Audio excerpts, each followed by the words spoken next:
Pernahkah ada yang menjalani change management? Pernahkah ada yang menggunakan framework ADKAR? Terus mungkin bagaimana menurut teman-teman sebenarnya seberapa penting sih melakukan change management untuk kesuksesan suatu project? Yuk, silakan. Belum pernah nih, belum pernah menjalani change management. Oke, yuk mari kita sama-sama belajar tentang ADKAR itu. Dan nanti kita juga sharing untuk bagaimana sih change management itu ya.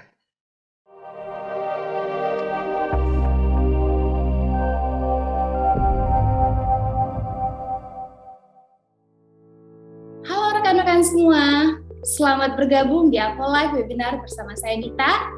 Hari ini sudah hadir bersama saya Bapak Riki Nuraidi, MMPMI, selaku narasumber yang selama ini berprofesi sebagai Project Management Specialist. Hari ini beliau yang akan memfasilitasi untuk sharing lebih dalam terkait Optimizing Your Project Result Using ADKAR Change Management. Di sesi webinar ini akan membahas bagaimana konsep ADKAR dan cara mengoptimalisasi hasil setiap proyek, dan juga tentunya sesi tanya jawab yang dapat Bapak Ibu gunakan untuk bertanya, berbagi, dan berdiskusi bersama Bapak Riki Nuraidi, MMPMD. Oke, kalau begitu tidak perlu berlama-lama lagi, kita langsung mulai aja nih webinar hari ini dengan tema Optimizing Your Project Result Using ADKAR Change Management yang akan difasilitasi langsung oleh Bapak Riki. Kepada Bapak Riki, waktu dan tempat saya persilakan. Oke, terima kasih Mbak Nita. Sudah terlihat Mbak Nita, teman-teman sekalian? Sudah terlihat di saya. Sudah terlihat ya, oke. Benar, Pak. Oke, Change Management Framework for Technology Project Success. Nah, mungkin ini saya mau menyatukan pemahaman dulu nih teman-teman. Nah, mungkin karena waktu saat saya bicara tentang change management, terutama di bagian teknologi di IT ya, ternyata ada sebagian orang yang menganggapnya ini sama nggak sih sama hubungannya ada change dalam project, lalu akhirnya ada change control board dan segala macam. Nah, sebenarnya ini sekaligus kita menyamakan istilah. Jadi change management sama change control itu adalah dua hal yang berbeda teman-teman. Jadi change control itu adalah di dalam project ya teman-teman, dimana kalau misalnya ada perubahan lalu bikin change request lalu minta ACC dari change control board, terus nanti ada integrated change management dan segala macam. Nah itu adalah perubahan di dalam project, misalnya perubahan spek, perubahan budget, perubahan manpower, perubahan timeline misalnya. Nah itu menggunakan change control. Kenapa? Karena dalam project management hal tersebut tuh masih dalam kendali seorang PM untuk mengendalikan apakah change itu diproses, lalu dianalisa, lalu diimplementasi akhirnya di project itu. Nah itu change control ya. Nah change management teman-teman itu adalah sesudah terjadi perubahan dan sesudah terjadi project lalu ada change management. Karena mungkin teman-teman di sini sudah familiar sekali kalau ada project, berarti ada sesuatu yang berubah dari business as usual, lalu ada project, lalu ada tools baru kah, ada proses baru kah, ada improvement dalam proses bisnis, ada mesin baru, ada gedung baru, ada sesuatu yang biasanya tidak ada, jadi ada karena project itu. Nah, sesudah itu akan terjadi perubahan kan? Nah, change management ini akan lebih memastikan setelah ada project teknologi, kesuksesan itu bisa dicapai, Bapak Ibu sekalian. Contohnya itu kalau kita ngomong tentang change management itu adalah waktu kita pertama kali COVID ya. Terus tahu ternyata kita mesti pakai teknologi yang sekarang kita pakai ini, kita pakai Zoom, lalu kita pakai namanya Teams, ada Google Meet, dan ada segala macam itu. Nah itu yang terjadilah perubahan dan secara langsung tidak langsung ada change management di perusahaan sehingga akhirnya ada yang mesti awalnya tidak punya laptop jadi punya laptop, awalnya tidak terbiasa akhirnya mesti dibiasain, ada training dan segala macam, dan terjadilah perubahan dan akhirnya kalau misalnya kita sebut ada namanya project virtualisasi meeting. dan itulah terjadi di seluruh dunia mungkin. Nah, change management itu adalah yang akhirnya mentransisikan orang dari keadaan sebelumnya, keadaan A berubah menjadi keadaan B. Nah, itu mungkin change management, teman-teman. Nah, change management framework yang kita bahas kali ini khususnya tentang ADKAR. Nah, ini sebenarnya sangat membantu sekali untuk kesuksesan sebuah proyek teknologi. Nah, jadi kalau misalnya sederhananya, change management itu adalah ngurusin sisi manusia dari proyek. Kalau project management itu ngurusin sisi deduitan, barang-barang, alat, proses. Nah, change management itu fokus pada sisi people-nya. Kalau change project management sesi teknisnya, kalau misalnya change management di sisi people-nya. Dimana setelah, kalau misalnya di project management itu ada namanya sebutannya business case ya. Business case dan akhirnya terjadi project charter dan lain-lain. Nah, kalau di change management itu istilah yang paling terkenal itu namanya reason for change. Sama-sama aja. Tapi kalau di dokumen project charter business case, reason for change, kenapa sih mesti dirubah gitu. Ada alasannya. Sehingga terjadi ada current state, keadaan sekarang, lalu ada yang diharapkan keadaan harusnya kayak apa, dan ada transisinya, transition state. Sehingga kalau dari sisi technicalnya itu kan ada desainnya ya, lalu kita develop ya, dan akhirnya deliver. Mau itu gedung, mau itu aplikasi, ada desainnya, lalu dibuat, lalu deliver. Ya mau itu menggunakan ada 5 proses dan total 49 proses dari PMBOK. Intinya itu ada design, develop, deliver. Awalnya barangnya nggak ada, didesain, lalu dikembangkan, dipasang, akhirnya jadi barang dan dikasih. Nah, kalau dari sisi orang, people side, nah itu engage, adopt, use. Tujuannya adalah diajak untuk koneksi ya, engage. Yuk kita kenal, kita lekat, kita akrab, lalu adopt. Jadi orang tuh bisa menggunakannya, menggunakan teknologi itu di bagian hidupnya yang awalnya belum, lalu digunakan benar-benar, diadopsi, lalu digunakan. Nah, jadi design, develop, deliver, plus engage, adopt, use, nah itulah sukses. Jadi kalau misalnya teman-teman coba bisa lihat project failures gitu ya, di YouTube tuh banyak tuh. Udah capek-capek bikin sesuatu, nggak ada yang pakai. Udah capek-capek misalnya ada bikin terminal sampai airport dan segala macam, tapi nggak dipakai. Atau mungkin ada yang bikin di perusahaannya aplikasi atau bikin subscribe teknologi baru. Udah keren-keren, tapi nggak dipakai. Atau dipakai sebentar, lama-lama nggak ada yang pakai. Nah, itu berarti ada yang kurang di change management-nya, di people side-nya. Nah, di sini datanya dari ProSci itu. Jadi, kesuksesan project itu kalau digunakan change management secara baik, itu bisa change-nya bisa 3 kali lipat. Kalau dilakukan change management dengan sangat baik, excellent, itu bisa 6 kali lipat tingkat kesuksesannya.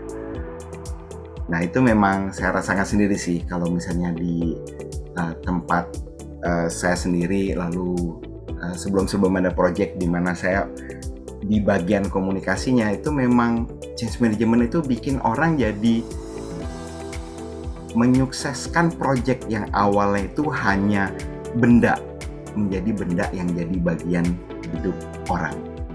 Nah, itu project management dan change management together side by side yang benar-benar bersamaan menjadi sukses yang sesungguhnya. Pernahkah ada yang menjalani change management?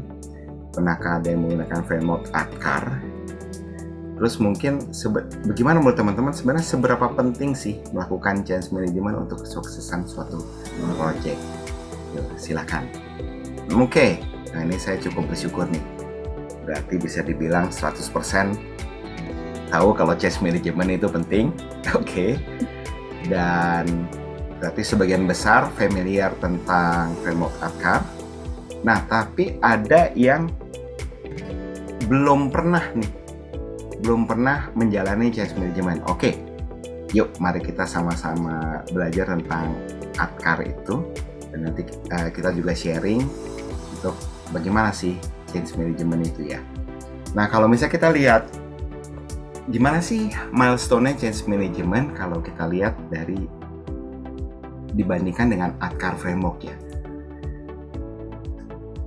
Intinya sih sederhana kalau framework change management. Ada preparation for change, ada managing change, ada reinforce change. Nah, di mana ADKAR-nya? Nah, yuk kita lihat. Pertama di preparation for change, si tim change management ini pastinya juga dengan tim project dan pasti dengan sponsor, dengan klien, kita sama-sama define success, define impact, sama define approach. Jadi kita tentuin dulu what success looks like. Maunya kayak apa? Maunya kayak apa? Kadang-kadang cuma orang mesti berubah, mindsetnya mesti berubah. Udah nggak bisa lagi pakai cara kuno, tapi berubah kayak apa? Berubah kayak apa? Nah, yang biasanya dibicarakan di sini adalah day in life change.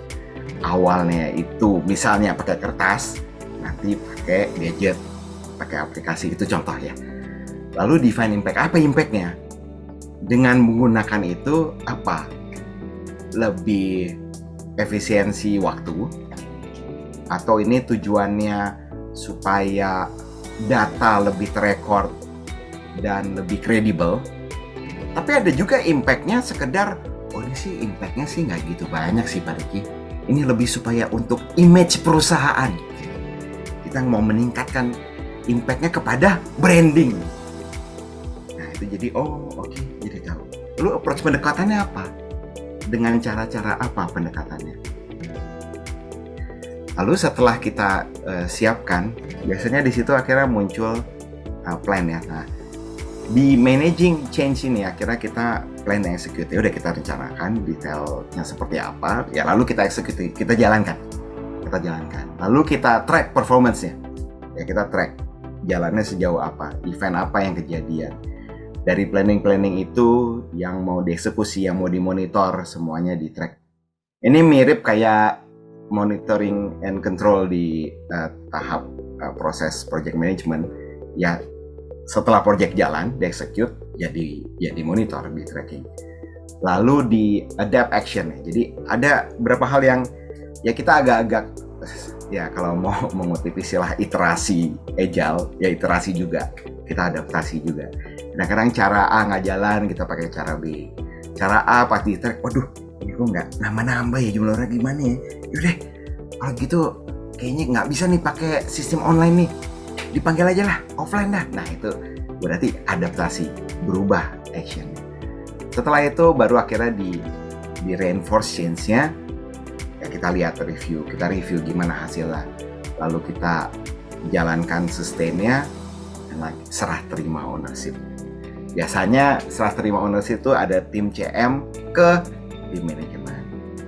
Atau bisa juga transfer ownership itu bahkan kalau yang lebih oke, bahkan dari timnya, kan ada klien, ada kita, misalnya kita adalah penyedia jasa agregator service IT misalnya, lalu ada tim CM dari klien kita. Nah itu paling bagusnya mereka tuh punya tim CM serah terima terhadap business process owner. Wah itu keren banget. Jadi bukan hanya dari kita serah terima ke mereka, tapi merekanya bahkan serah terima ke tim yang eksekutor di lapangan. Nah transfer ownership, preparation for change, managing change, reinforce change.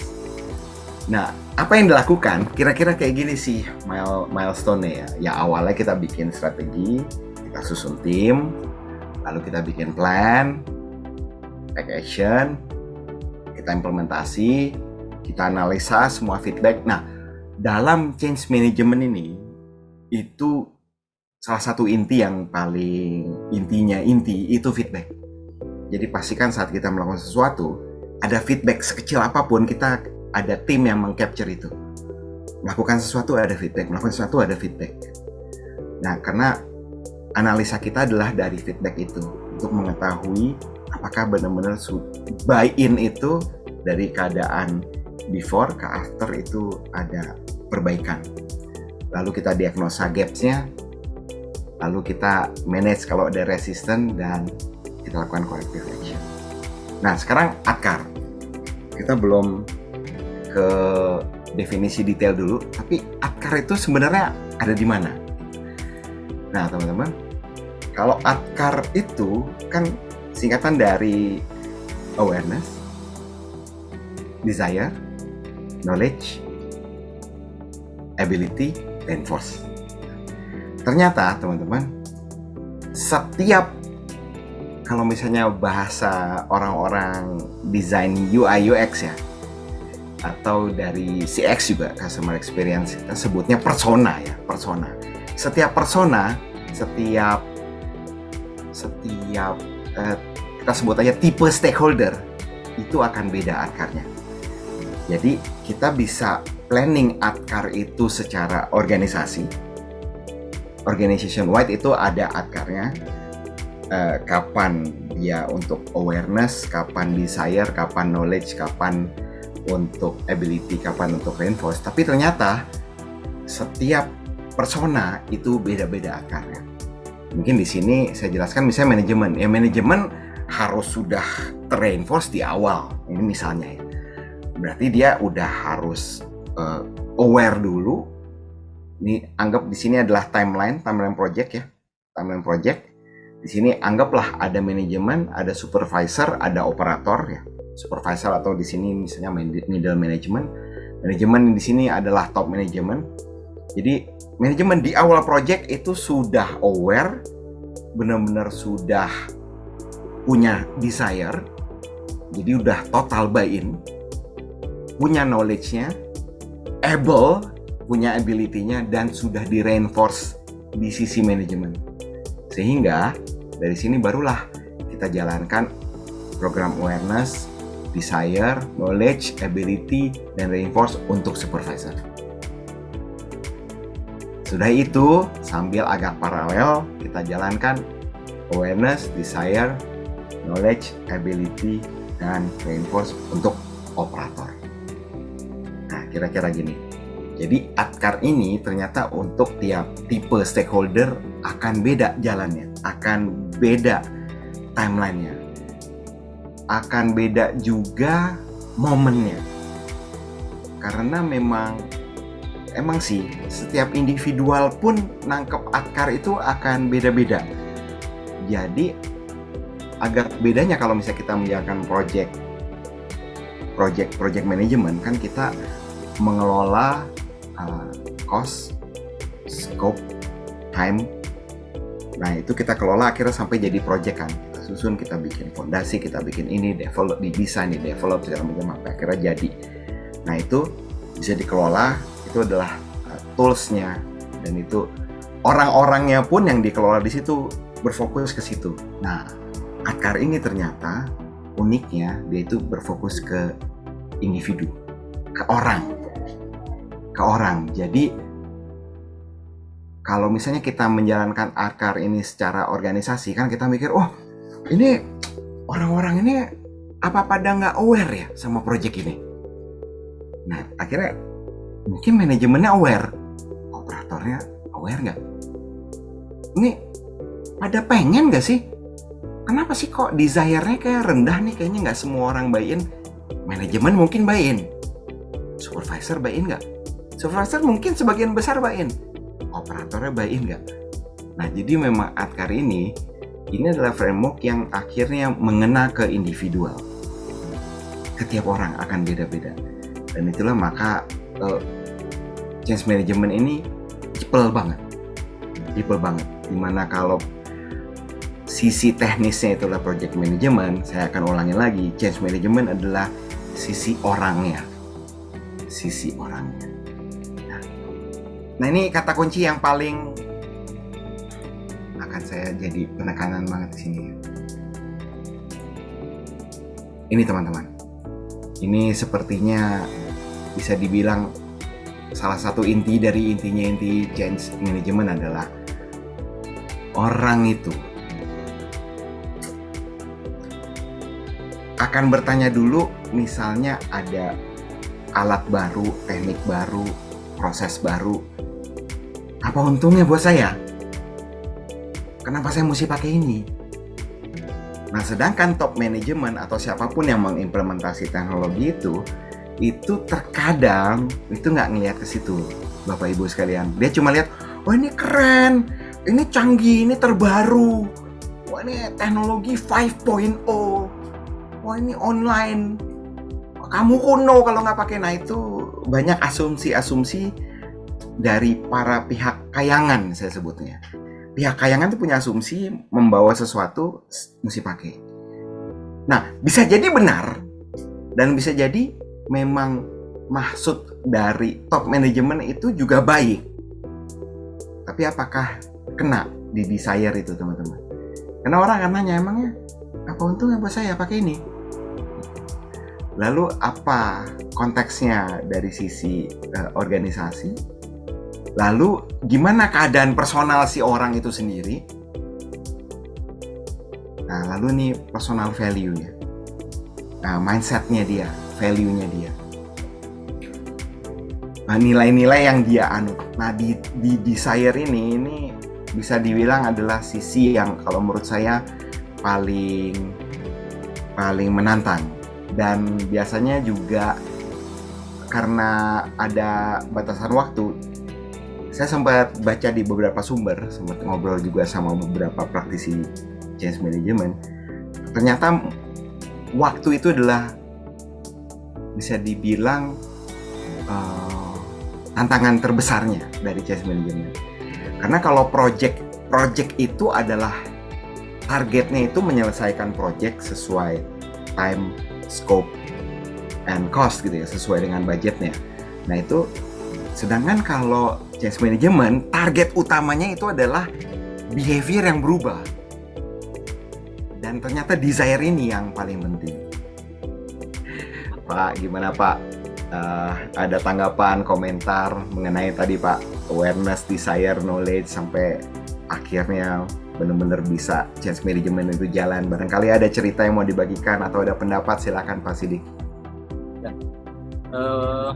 Tadi saya sempat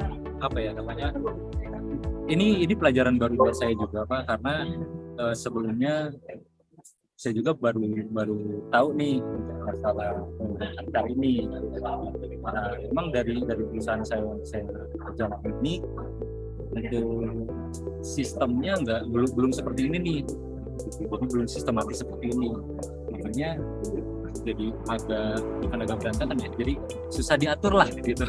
Susah diatur ke bawahnya. Jadi ada yang nolak untuk belajar hal baru gitu ya, malah jadi nggak bisa belajar hal baru jadinya. Nah, dengan adanya Adkar ini mungkin bisa saya implementasiin ke perusahaan saya ini. Ini bagus sih. Cuman ada satu pertanyaan dari saya Pak, mungkin Silakan. Saya takut keliru sih sebenarnya. Saya itu pernah dengar dengan namanya AIDA. Itu AIDA juga sama mungkin awareness,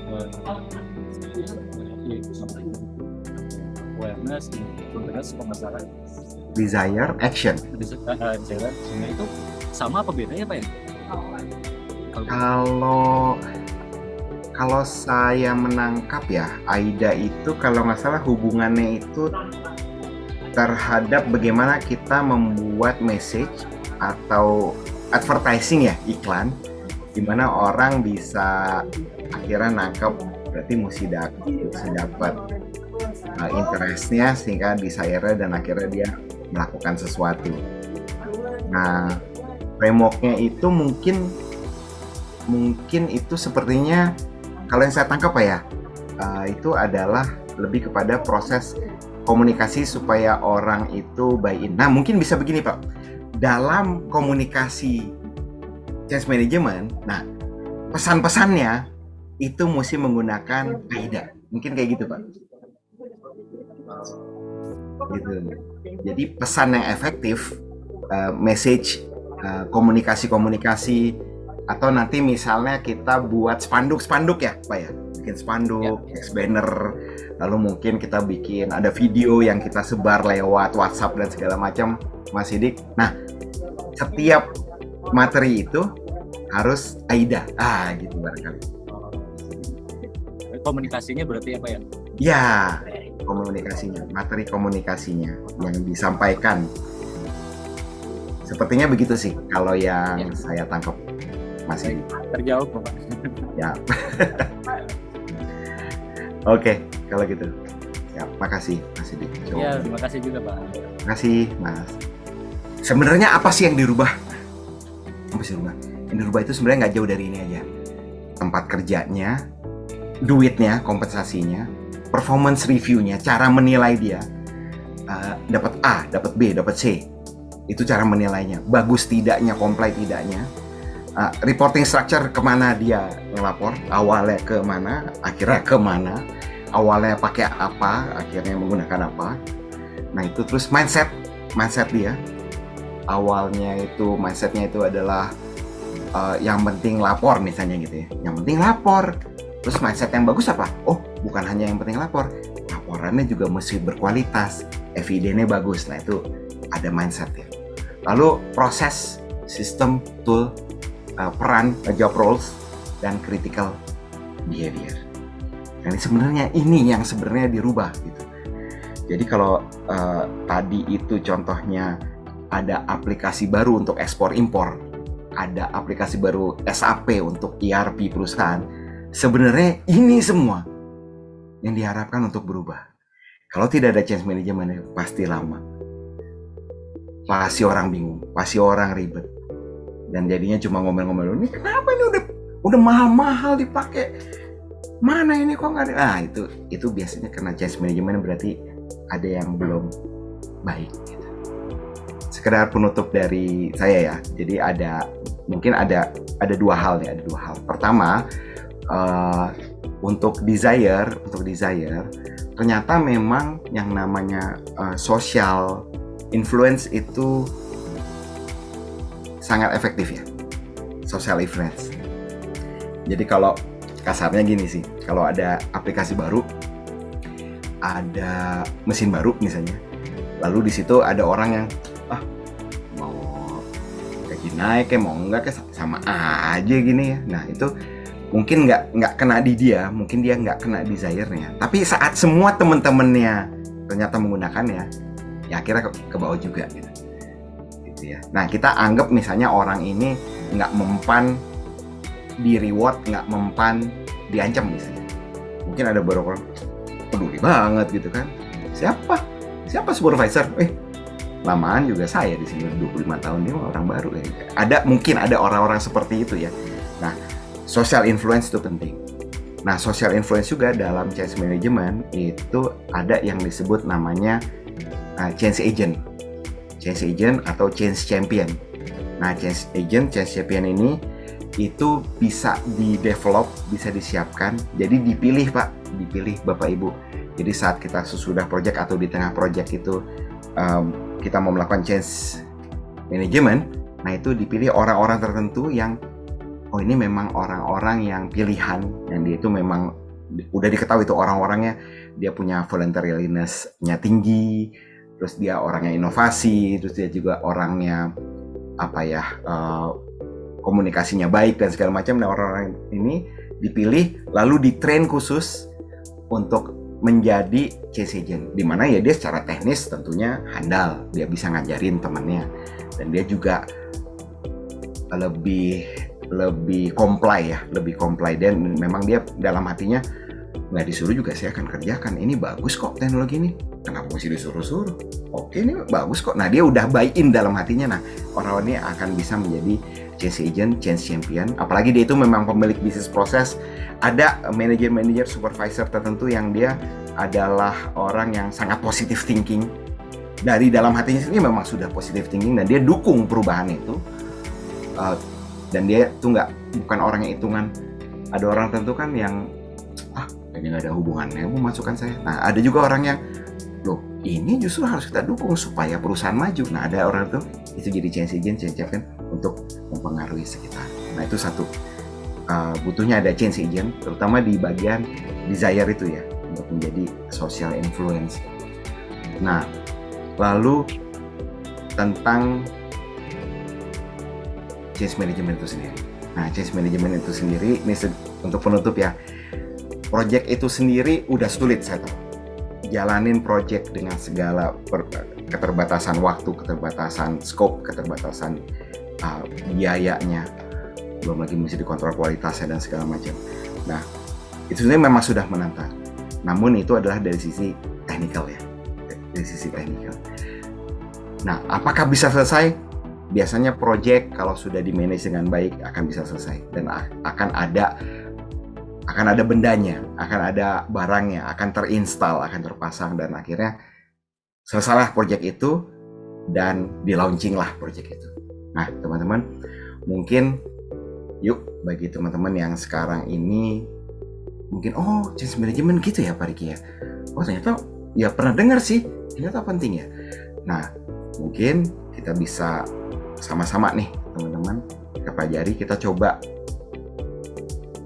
jalankan, kita coba implementasi dengan baik, dan juga tadi ya ditawarkan ke klien bagian dari project, jangan sampai out of scope, apalagi jadi scope creeping, ternyata topnya kita jadi mesti jalanin change management di luar dari perjanjian project dari technical scope-nya, supaya project itu bisa terimplementasi, terpakai, orang yang pakai happy, klien happy, manajemen happy, utilisasinya maksimal, dan project itu sukses secara utuh, baik dari projectnya, prosesnya, maupun people-nya atau penggunanya.